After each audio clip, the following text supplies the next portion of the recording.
Good day, all. Welcome to the Hardened Edge Podcast with me, Dean Ash. I've got a special guest today. He is disguised for a reason, for a purpose. He works for the reaction unit, or should I say, the special operations uh, in the private sector security in South Africa, back in the police, dealing with kidnappings, farm attacks, hijackings, cash in transit, and armed robberies, amongst other criminal activity. We go by the name of Lood. Thank you for joining us. I know this has been a difficult podcast to put together because of the nature of your business, but thank you so much for joining us. Yeah, welcome. Thanks for the invite. Thanks for having us, and let's hope we can have a good chat today. Yeah. Look, we got to start sort of slightly from the beginning. Just initially, I know the crime in South Africa. This is for South Africans, for people around the world, and also for people to understand how bad things are. But also from a safety perspective, which is my line of work, protection, close protection, kids, families, etc. And we'll touch base on all of that stuff. But firstly, can you tell me how you got into the world of close protection and combat training? Yeah, basically, my time started many years ago, around about 1997. So a youngster, fresh out of school and that, and I actually noticed or spotted somebody getting robbed at a shopping center. Now, being a youngster, no experience, no idea of what to do, how to do it, natural instinct kicked in, tried to help. Obviously, got my ass handed to me, six love. But that became a very interesting field for me to look at. I became very eager to learn on how to be able to help somebody and not get your ass handed to you like mine was that day. So yeah, that's kind of where I started. I met somebody back in those days. It was a company called Executive Outcomes. I met somebody from there, and as they say, the rest was history. I did my training with them. I did my first deployment with them, and then yeah, I ended up being in Iraq and Afghanistan for 5 years, where I operated as a PMC, and I just grew from there. So, just quickly, while we're on this topic about when this incident happened, would it be fair to say those days people weren't fighting with knives and guns and the stuff they're using these days? Would it be fair to say that? That 100%. Those days it was a lot more relaxed. It was more just a grab and run type story, where it is completely flipped on a whole new level. Crime, the violence of crime, the tactics that are being used in crime, it's completely changed from what it was back in the day. So, look, South Africa's known for the hijackings, the kidnappings, the cash in transits. Uh, it's sad because amongst all the beauty, there's an underbelly of really heavy criminal activity. But what are the most common threats you personally deal with? On what we personally deal with on almost a daily basis is kidnappings, hijackings, cash and transit heists, armed robberies. Those are kind of the top tier that we operate on. We respond to, we assist with. Um, so yeah, that's on that basis. That's what we deal with almost daily. Look, so just for people that don't understand, people think what goes on in South Africa only happens in Hollywood. Can you give us an idea when you say kidnapping? What are we talking about? What do we? I know. I mean, it's not kidnapping assist, but there's animal theft and human body parts and kids. And can you give us an idea of kidnap? I know there's kidnapping business, high-profile people for ransom. Yeah, so basically, kidnappings, it doesn't just stay with your ransoms. You get kidnapping where it's actually for human trafficking, which is cases we're busy with at the moment. And then, as you mentioned, high profile businessmen, Even the family members of our profile businessmen that get kidnapped for ransom for money. And you're looking at about 50 kidnappings a day in South Africa. 50 Reported, kidnappings a obviously, day. 50 kidnappings a day. That's the new stats that was released last week. From the start of 2025, we're averaging about 50 kidnappings a day. So to touch base on kidnapping for trafficking, what is the reason for that? There's a lot of things that come into play with that. It could be on the sexual exploitation side. It could be organs, human body parts, and that. It's a very lucrative market in the black market. Certain things obviously we can't really disclose or discuss on platforms like yours. But yeah, it is a big industry and not a very good industry at all. Could I ask, I mean, you answer what you can. The body parts, or is it adults or kids, and are they exported? Is it for international use? Is it local? I know there's a lot of witchcraft in South Africa, the local tribes people, Sangomas. Is there a specific market or more than one? It's I was going to count my words nicely. It's an international market. I can't say it is exactly this or exactly that, but it's an international market. It's not just local. Look, tell me, how do organized crime syndicates operate in South Africa, especially, let's say, cash in transit? Firstly, again, could you explain what cash in transit is and how these guys go about that specific crime? Okay, cash and transit is basically like most of the countries. They've got highly armored vehicles or heavily armored vehicles that go and fetch finances at banks and businesses, and then put it into their cash machines and all of that. Now, cash and transit heist is very common in South Africa, where they would actually target the CIT vehicles. We call it a CIT vehicle. They will target it at the end of a run or in the beginning of a run. So at the end of the month in South Africa, they've got a lot of payments that get made out from government to people that are in rural areas and that, which they call grants. And the amount of money that these guys would have to take to these rural areas, usually you're looking at about 4 to 5 million rand per vehicle. And the guys actually target those vehicles because it's in a rural area or it's on a rural road. There isn't a lot of police activity, there isn't a lot of civilian activity or security activity. So for them to do the planning, the execution, and the disappearance with that whole scenario is very easy.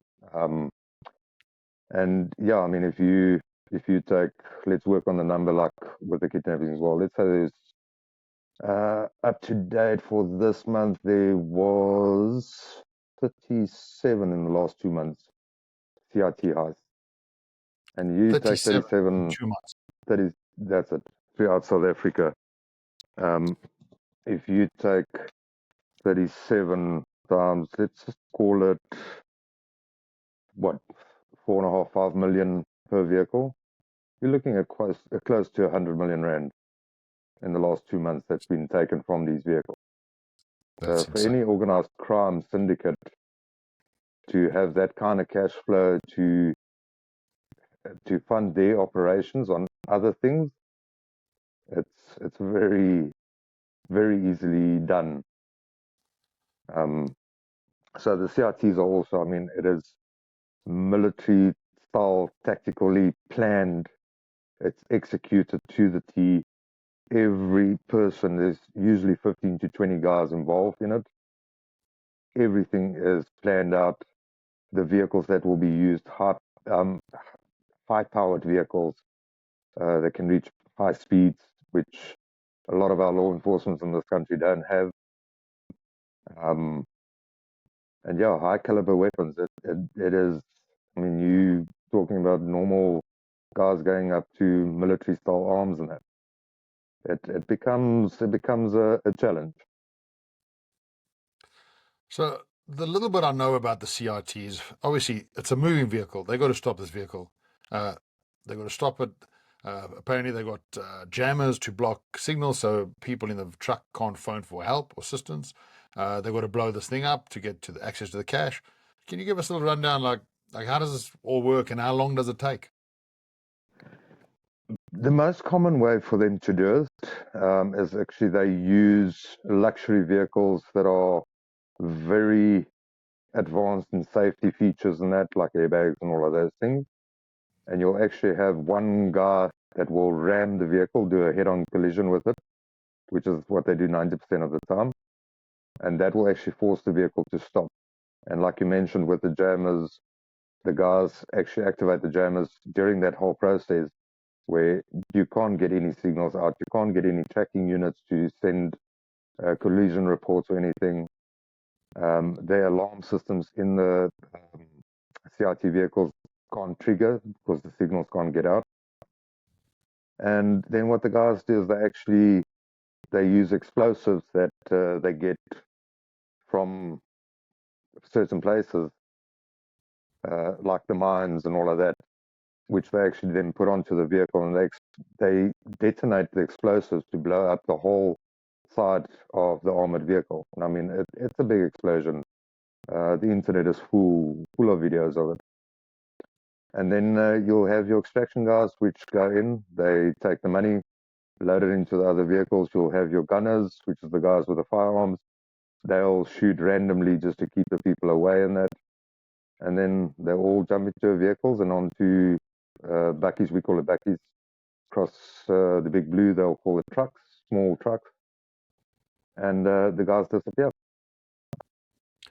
And how long does the operation take from roughly from start to finish? And the drivers, what happens to them? The drivers and co-driver, do they get shot? Do they get killed in the explosion or in by firearm?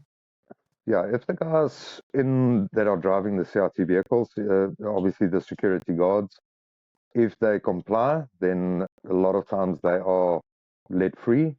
Their firearms are all taken and that, and they being made to lie down on the ground a little bit further away from the vehicle. If they don't comply with the attackers or the CRTI guys, then yeah, they get killed. And we've had incidences where they were actually being blown up while they are still inside the cash and transit vehicle. There must be, I'm surprised they can still find people to fill the seats of a job like that, knowing the chance of dying is a high percentage. Lood, what's something the public doesn't understand about these crimes that they really should, in your opinion? I would say the severity and the violence of it. A lot of people think, it just happens, and unfortunately, it doesn't just happen. And in South Africa, our police force, they really struggle. They do not get the support that they're supposed to get from the government, from the state. Um, their vehicles are not on to standard to handle these type of situations. I mean, a lot of these CRT companies actually have their own armored vehicles that escort their armored vehicle, and a lot of times that just isn't enough. And the firepower that these guys have behind them, it it's a hell of a lot. I mean, me personally, had an incident not too long ago where we ended up in a big shootout with these guys, and it was literally in a matter of 10 to 15 minutes.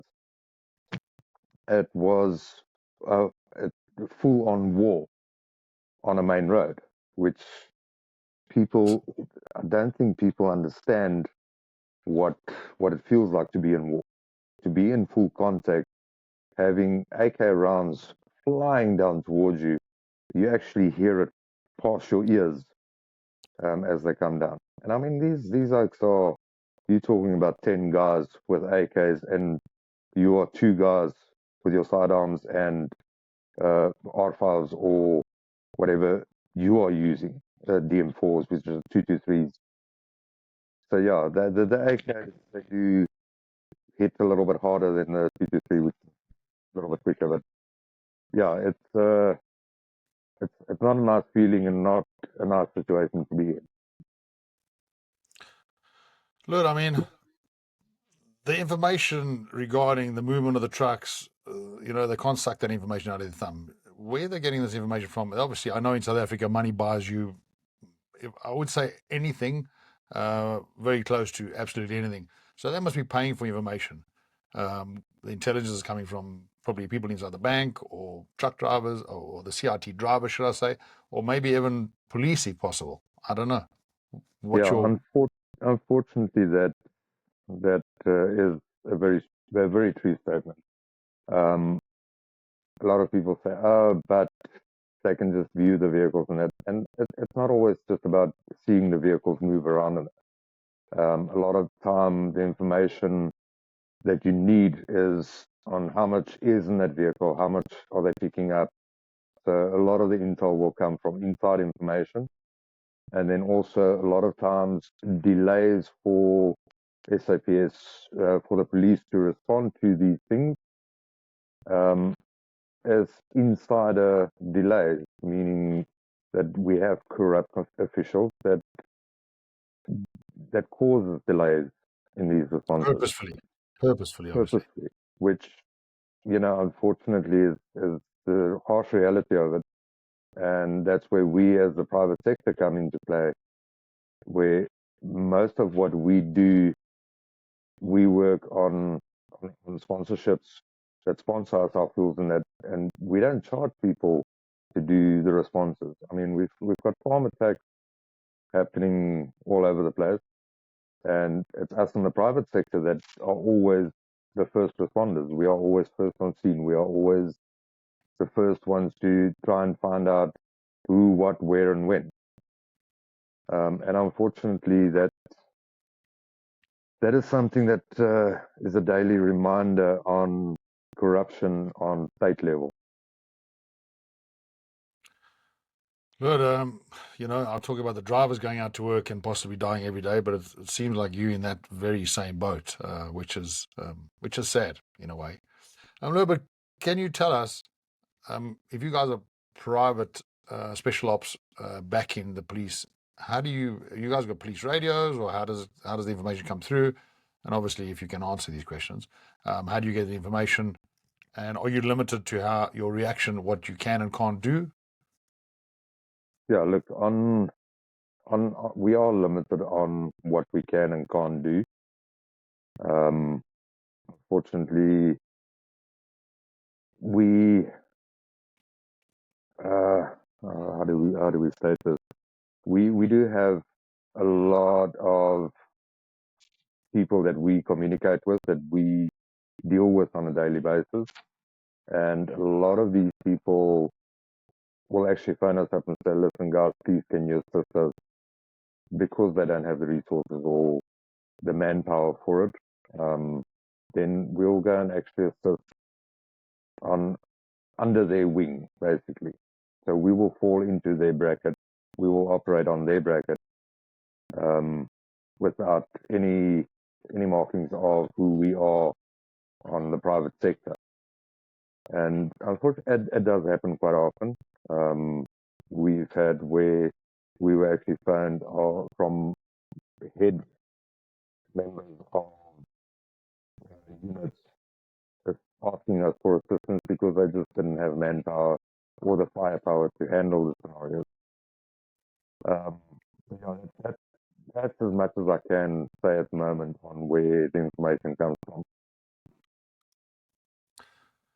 Good. I mean, how do you get out of bed every day? Mentally preparing yourself to face death. We want to be frank about it. Facing death, and either there are circumstances or times when somebody might take your life, or you have to take a life.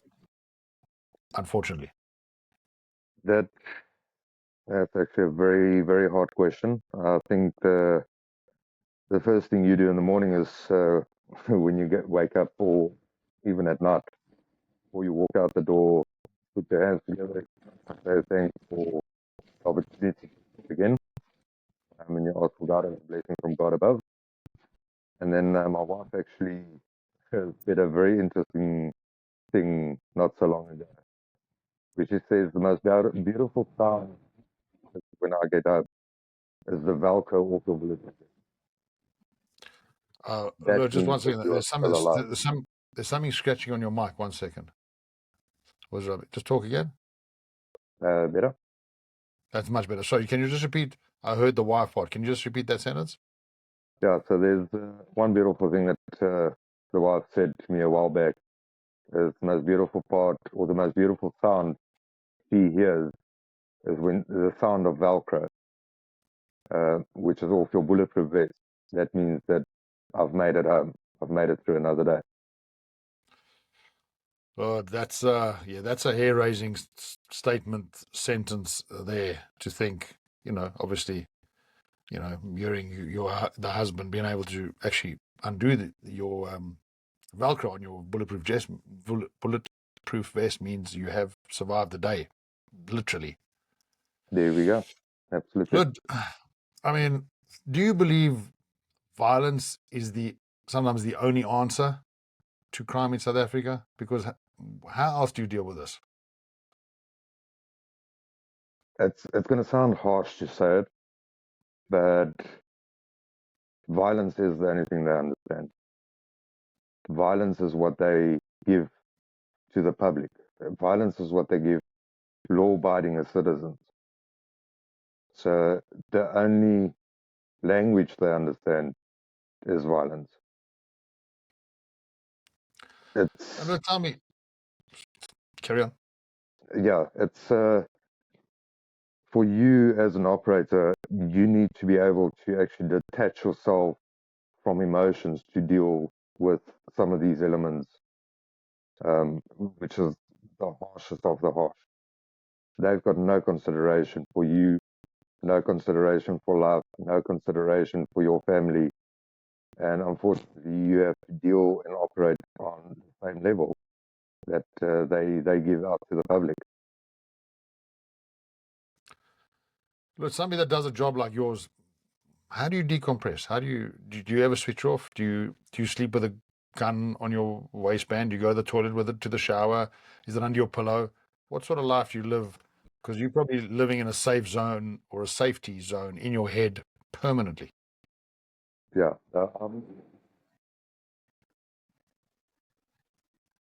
Wait, Lord, stop. I lost your sound. I lost your sound.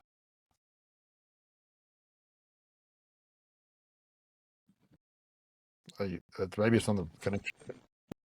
Yeah, look, Connection on the phone. Yeah, you're back. can you hear me? Yeah. Okay, yeah, I basically live, I'm on alert 24/7, 7 days a week, 365 days a year. My firearm is with me wherever I go. If I go to the bathroom, it's with me. If I sleep at night, it sleeps under my pillow. I call it my first one because it's by my side 24/7. Hello, what are the three things? There's probably more than three things. What are the three things every South African should avoid in becoming a victim of crime? And I know there's so much crime there, but are there three elements people could do to avoid crime, or is it just no chance? Crime is going to hit you one way or another. You can always just try and be a step ahead. Try and be alert of your surroundings. Try and see what's going on around you. And think a little bit out the box. Unfortunately, the mentality that a lot of people have is, no, it won't happen with me. But if you look at the crime statistics in South Africa at the moment, with the knife crimes, with the firearms, with the kidnappings, hijackings, armed robberies, it speaks for itself. One way or someday, one way or another, you're gonna be part of a crime. You're gonna be a victim, whether you like it or not.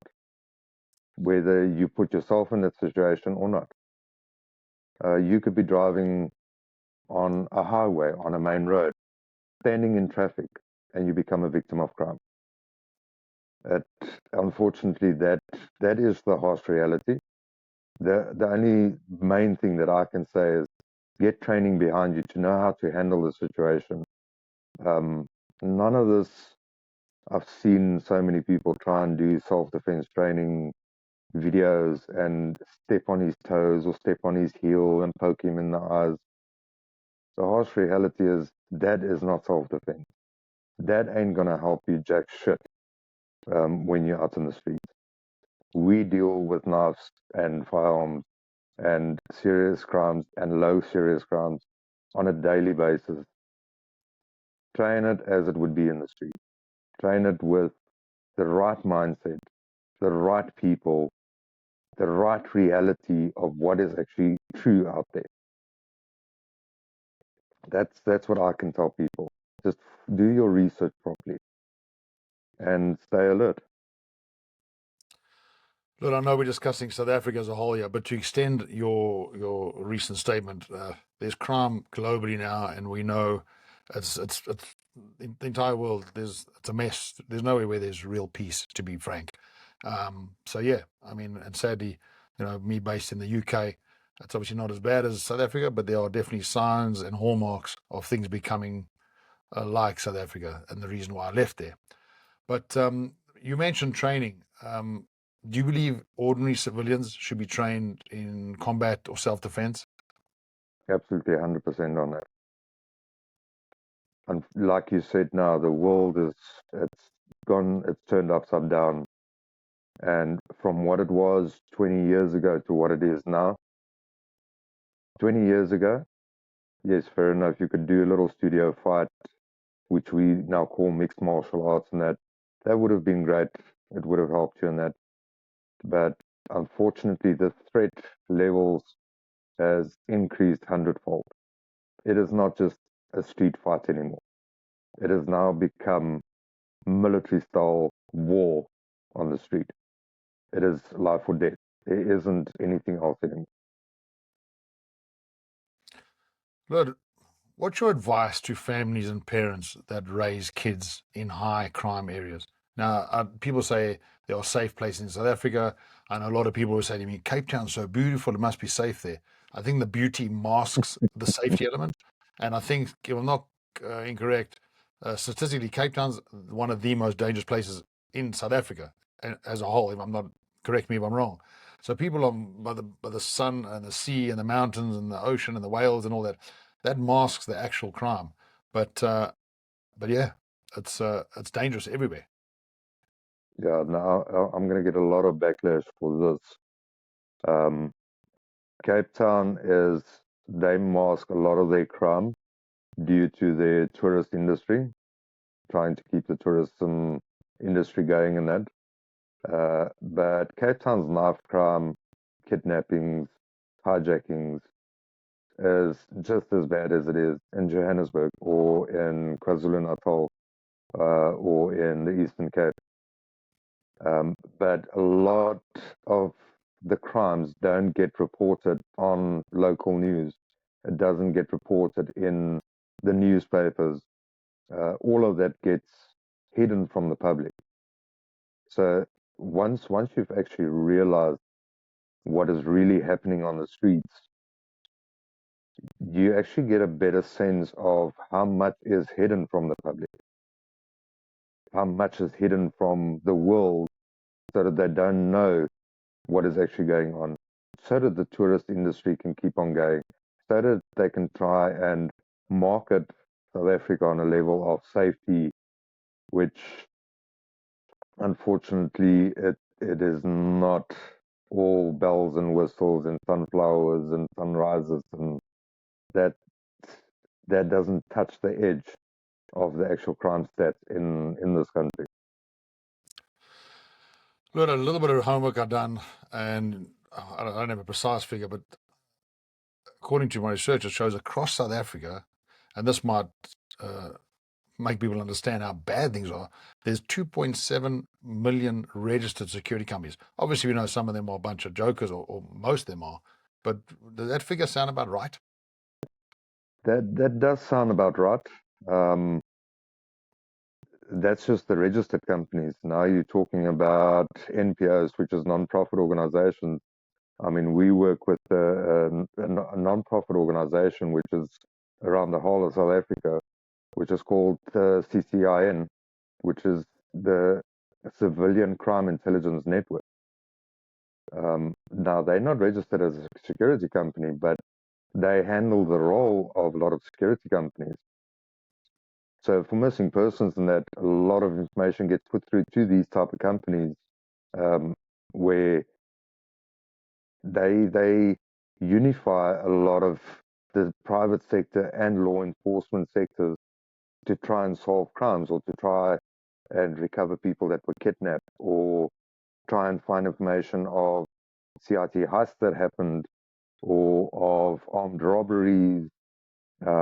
I mean, we had a case last night that we worked with where two family members got raped. They got abducted and raped. And we had to try and find out how, what, where, and who could be possible culprits of it. And through a network like that, we managed to actually trace what vehicle they were using, which area they were operating in, which area they went to. And we managed, through the help of civilians, of public, to actually capture the culprits. Now, unfortunately, the police doesn't have the type of resources we do.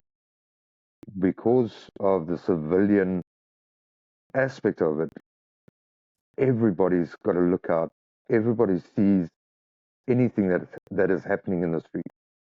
And that information that gets portrayed through to the security companies that are registered as security companies, or to law enforcement to assist on those type of things. So yeah, the 2.5 million, that sounds fair enough, but also I would say there's another plus minus 500,000 NPOs, non-profit organizations registered, also assisting with the crime. Very scary statistic, that. Very scary. Well, look, on that note, while we're on that subject, so you guys managed to, great job. I mean, and it's probably something that's another day in the office for you, because this is every day what you're dealing with. But when you apprehend these guys and they get them down the station, lock them up, etc., I've heard. I mean, I've seen a post the other day.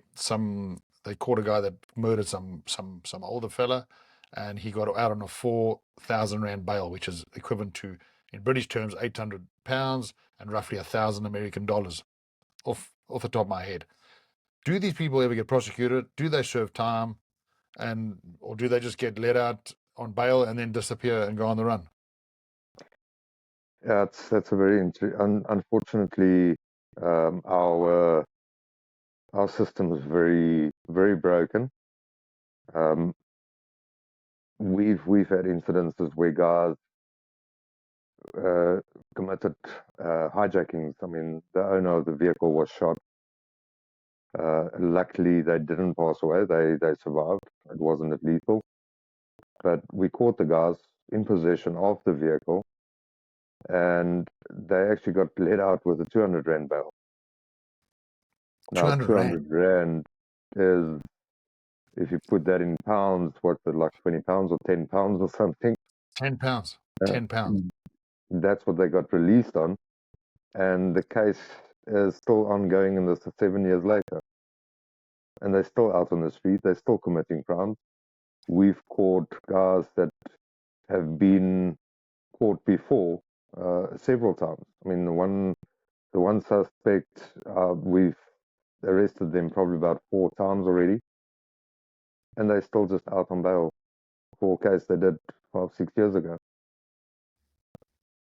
So the justice system just doesn't work. But look, so I mean, we talk about hijackings, the CRT, that's a hijacking, but there's also hijackings for people hijack vehicles, or what's the purpose of that? Because the vehicle they're after, and obviously the contents inside. What do they do with these cars? Or what, do they take them across the borders? Do they use them for spares, for parts? What's it? Why is there so much demand for hijacked vehicles? In the vehicle industry, a lot of these vehicles have matching parts, which matches different types of vehicles. In South Africa, we've got a vehicle called the Toyota Quantum, which is a taxi that the guys utilize as transport. But in the same breath, you've got the Toyota Hilux Bucky, the SUVs in that, which use exactly the same suspension, it uses exactly the same motor, engine. A lot of the components match up with it 100%. So vehicles will be hijacked for parts, where we call it chop shops. And then some vehicles actually get taken across the borders and sold off in different other countries at extremely good profit margins. So it's those are your two main things would be for the chop shops, the spare parts and that. And the other one is taking it across border, being sold off there. And then the third one would be hijackings for committing these CIT heists. Look, let's get back on to, you touched base on the farm attacks. They often involve, as you mentioned, the crime is becoming extremely violent. You've got rape, torture, mutilation. What's behind this level of brutality? Is it just, is it a political issue? What is it? Because I've heard of people robbing farms and killing and murdering and raping and torturing and actually not taking anything from the house as such. So what's the purpose of that? 100% correct. This this is a very hard and touchy subject at the moment in South Africa, because we have people in our parliaments saying, "Oh, there's no such thing. There's nothing happening whatsoever," and then you actually have your people on the ground that notice, that respond to these things, that actually say, "Guys, we need help in the rural areas." So people are going to backlash on this to say that, okay, yeah, but it's not politically motivated. And unfortunately, we believe it is. Because you do have your farm attacks where they come in, they torture the people, and they walk away with nothing. And then with other ones you get where they come in, torture the people, and they take the firearms and they leave with the firearms. Or they leave with their vehicles and firearms and cash. And so there's a lot more than just meets the eye on the farm attacks. Lord, I mean, we won't get into the rape situation so much, but I have heard of people being raped to death, and I didn't know that was possible, but we have a story like that. Could you elaborate to whatever degree you choose regarding torture when it comes to farm murders, or for any crime for that matter? Sort of what level of torture would these people go to against another human? Okay, basically we had, sorry, I don't know if that disturbed your mic there. 2 weeks ago, there was a brutal farm attack. Uh, the woman got beaten with an old iron, the stovetop irons, which they used in the early days. And the old man got stabbed 47 times. Now, for me, it's, you know what, if you go to that extent, stabbing somebody, it's more you inflicting the pain before the actual death blow. And then we've had incidences where a woman was brutally raped and a glass bottle put through onto her private parts and broken inside it. So yeah, the brutality of it gets extremely bad. We've had a farm attack where an elderly gentleman, I mean, talking talking about in his 80s, where they've opened up the hot water tap and forcefully put his face over it so that the hot water goes down his throat and burns him from the inside, literally like boiling him from the inside out. So yeah, the brutality, it is real. It is there. And there is many photos and videos on the internet showing this, explaining what it says and what a farm attack is about. And what the people don't realize is the farmers are out in rural areas. There isn't a quick response for them except for their neighbor. And a lot of times the farmers that are out on the farms are elderly people that are still staying on the farms because that's their way of life. That's what they know. And they don't have the means or the power to overcome these attackers, which are usually in the young ages of in the young 20s, early 30s. So it is military aged men that actually go and do the farm attack. So that is the harsh reality. Is if it does continue, we won't have any farmers left to supply this country with food. And once they start actually having to import food from other countries, then everything's going to skyrocket. Then the person that's going to suffer the most is the one that's on the ground. It's not going to be your people that are in government or that. It's going to be your normal civilian that's on the ground. That's who's going to suffer. Look, yeah, but it doesn't look like things are looking good out there. But I didn't realize it's to that level, and with torture like that, it seems like somebody's trying to send a message. It does, definitely. You know, it's but look, with all this criminal activity that's going on, I know there's a lot of corruption, extortion, etc. There's different mafia organizations there, because, like you say, taking vehicles across the border. These things are not, border posts are not easy. You can't take vehicles across without paperwork, etc. So you've got to have contacts. But the saying about paying in Africa, you pay, you get, does that work across Africa? Would you say? Definitely. Yeah, unfortunately, I can't elaborate on it. There's certain things that we can't discuss, as that will just put a big little red mark on you. But Yeah, for sure. yeah, that's definitely. And look, with the tax, whatever the tax is there any? Is there a color issue involved? Does it mean is it? But it doesn't matter. If anybody's wealthy, you're getting attacked. There's no such thing as color anymore. Correct.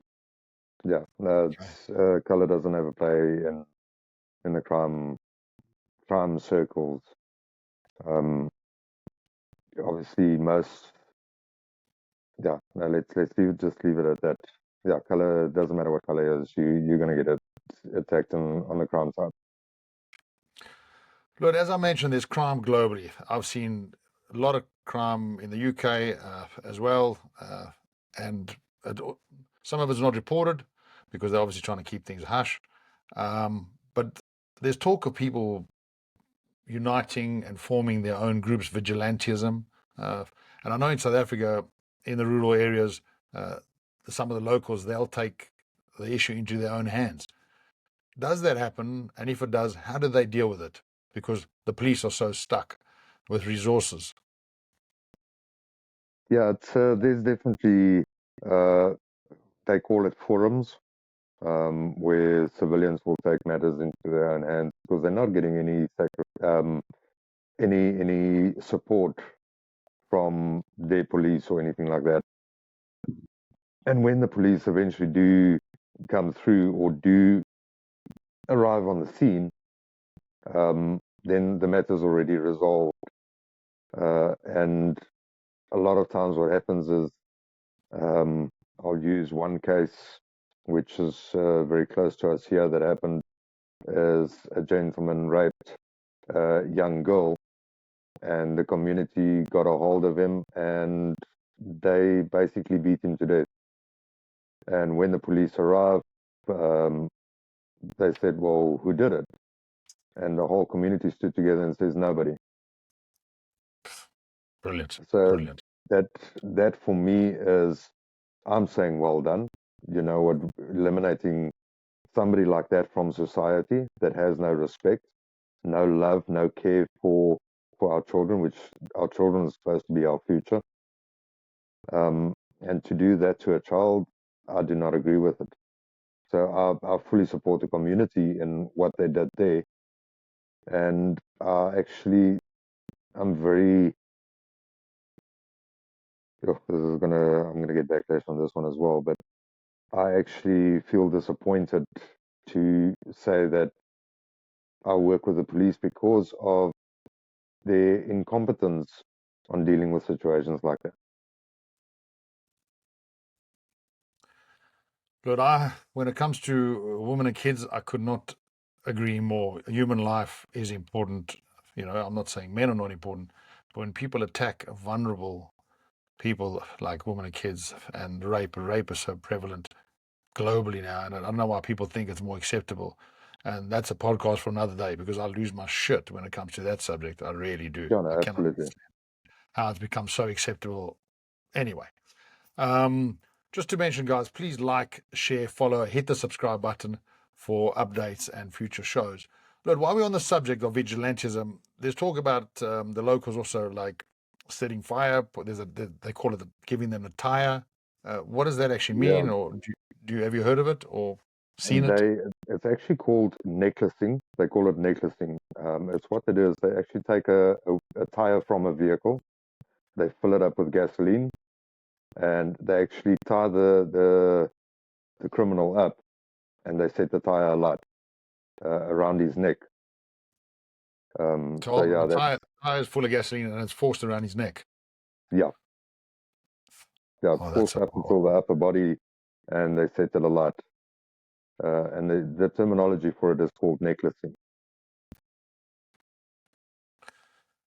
Also, I'll probably get backlash for sort of saying that's okay, but I think, if you're going to harm people and be violent about it, I think that's a fair way to go. Sorry to say. Just Absolutely. we're all, No, we're all I agree with you 100% on that. entitled to our own opinions. So, Lord, you know, what is the future for South Africa? Is things going to get better? Doesn't seem like it, sadly. But what is the future? There's a lot of people that have hope. I certainly do. It's a place I love and once lived. It's a place I still love but could never live. Uh, I left there 20 odd years ago. My girlfriend was kidnapped. I got hijacked, shot at, had a lot of crime things happening to me. I left to get away, not to leave, and I ended up leaving. But what is the future for South Africa, in your opinion? In my opinion, look, I'm not an expert in any shape, way, or form. I'm an expert in reality and what I see is happening around us. And the future doesn't look very bright. It doesn't look bright at all. It gets worse every single day. The country's going backwards every single day. For you that actually stay in the country to see it and notice it, we see it on a daily basis. We see on the infrastructures, we see on just our local law enforcement, our public servants, our what's happening in our states, and that it is shocking. And the reality, unfortunately, is the future doesn't look bright for this country at all. If it's on the same path as it is on now, if they can put their feet down against criminal activity and the brutality that the attacks are on humanity, the on the people that are normal on the ground, that actually work to try and make this country work. Once they actually start putting effort into showing they care about the safety of the people, then we might have a different outlook on the future. But as it is at the moment, there is no future for this country. It is going backwards. I mean, we've had, in the last 2 months, we've had American pastors being kidnapped. We've had German tourists that were stabbed and raped. We've had the American couple that was kidnapped or that was hijacked, and the lady basically raped and left in the field for dead. Um, these are all tourists. That's not even your locals. So in the last 2 months, you've had about 7 or 8 different cases from tourists that made the news. Now you can imagine how much of that doesn't make the news, how much of that doesn't get put out to the public because they don't want people to know what the reality is of what's going on. Look, on that note, with the kidnappings, obviously they kidnap these net worth individuals for ransom. Do the people pay the ransom? And if they do they always let the person out alive, or there's no guarantees? On the amount of kidnappings we've done, I would say we've had a 99% success rate. And I'm also in the industry the same as you, where we do the protection details, where we look after clients and that. But then around the private sector, we do the investigations for the kidnapping victims in it. And it's not always just high profile victims. I mean, some of these victims are low profile. They own a little shop on the corner of a main road or something. And then the demand would be for, let's call it 300,000-400,000 rand. And the family, often what happens, the family can only put together maybe 150,000 rand, which then the guys accept. We've had one incident, unfortunately, the family could not come up with the demand of money that was requested, and their family member was murdered and dropped off on the side of the road. And they got told, you can go and fetch the body there. So it's a lot of times it's a success that we get the family member back, but it's not always guaranteed. But look, to ask, in a nutshell, how does that go about? I've got somebody kidnapped. They phone their wife, say, oh, they want 500 grand. The wife arranges the money. Where did they drop the money? Where do they drop their money off? And how is it? Do you then set up surveillance to try and, keep an eye on these guys? But you got to be concerned about the life involved. So, can you tell us in a nutshell, if you can tell us how that works, or?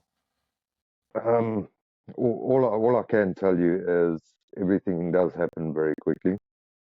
Your money isn't always dropped off in the same place or anything like that. Obviously, cases it's all over South Africa that we operate and that we deal with and that we assist with.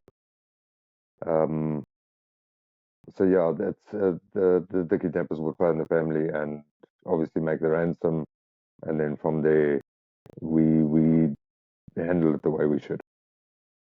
Okay, fair enough. Yeah, Lord, sadly, like I mentioned earlier, South Africa seems like it's a Hollywood thing. And something interesting that happened to me the other day, I was chatting to somebody about, it was a funeral of somebody, and they were saying, have you ever seen a dead person? And when I took a moment to think about it, I thought of how many friends and people and strangers I'd held try to save their life after they've been shot in certain aspects, hijackings and hits, target hits. And we're talking about a few people. For you, in your daily job, you're seeing dead people every day. The mental impact that has on you, it can't be easy. It's yeah, look, it's not a line of work that's cut out for everybody. Mentally, you got to be very strong. You got to understand that what you do is you don't do it for yourself. You do it for the people. I don't. A lot of my things I don't do for myself. I don't need to go climb on my vehicle and go chase a bad guy that has got nothing to do with me.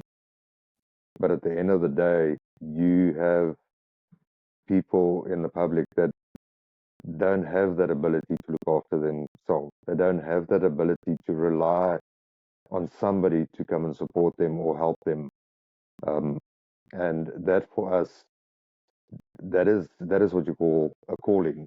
That is not it is not a must, but it's a want to. It's a you are either born this way or you're not. Unfortunately, it's not something you can train for, or something that you just wake up one day and decide, oh, I'm going to do this and I'm going to be fine. This is it's like if you look at I don't know how many spiritual people you have on your program, but for me personally, this is my opinion. God has got Angel Michael, Archangel Michael, which is a warrior. He's there for war. He's there to fight. And we believe, well, me and a lot of members of my team believe we are there to fight a battle against evil on this earth. We might not be the angels up there, but we are on this earth. We were put here for a reason. We were created differently so that we can fight the battles that certain people cannot fight for themselves. Lood, we could talk about South Africa for days and weeks and forever. And I admire you for what you do. I wouldn't personally want your job, as an honest statement to make. And thank you for sharing this information. Reminder, guys, please share, like, follow, and subscribe. There's a quick couple of questions, Lood. Handgun, if you can mention what your preferred handgun, preferred rifle, if you have one, or anything that shoots. My personal opinion, I like to carry light. I like to operate. If I need to move, I need to move quick. So my personal sidearm is the CZ PS7, which is a small compact handgun. And then long rifle, obviously South Africa, then the guys known it as a R5. But my version of it is the Galil, which is the Israeli Special Forces unit uses it as well. So yeah, it runs on a 223 caliber, which is also very compact, very easy to maneuver with, very easy to run and operate with when we need to operate. So yeah, then one thing that I always carry with me is my knives. One is a Karambat, which is a more like a clawed knife. Does it deploys very quickly and very easily if you need to. And then what a lot of times what I do is we do a bit of training for the civilians as well. And I tell them your first line of defense, your first weapon that you have, it isn't your sidearm, it isn't your knife, it is actually your two hands. You need to be able to operate and work with your two hands way before you get to any sort of firearm, any sort of knife, hot weapon, cold weapon, it doesn't matter. Your two hands are the first line of defense. Lood, and to finish off, if you're able to tell us, I know you had a big shootout any time in your life, and it probably happens daily, but where it was shit was going down, let's call it, and you were saying little prayers in between your war. Could you tell us a story like that before we? Yeah, there's actually a story that's not so old, where I literally had to go home and change my underpants. Fair enough. We had a shootout with a syndicate, and in a matter of about 11 minutes, during this whole process, it was me and my partner against about 13 guys. And our saving grace was literally the blue lights from our direct connections in SAPs that came to support us, which made the guys jump in their vehicles and go. But just in that 11 to 12 minutes, they picked up just over 380 rounds that was fired from the bad guys towards us. And yeah, our vehicle literally looked like a cheese grater. Luckily, it's an armored vehicle, so it was full of holes. And by the grace of God, we survived it. Look, that's hair-raising story, that. And like you say, we pray and thanks that you are still here with your daily grind, doing what you do. Look, thanks for sharing that with us, guys. A reminder again, please share, like, follow, and subscribe. Really appreciate your time. I'm glad we finally managed to get this podcast to happen.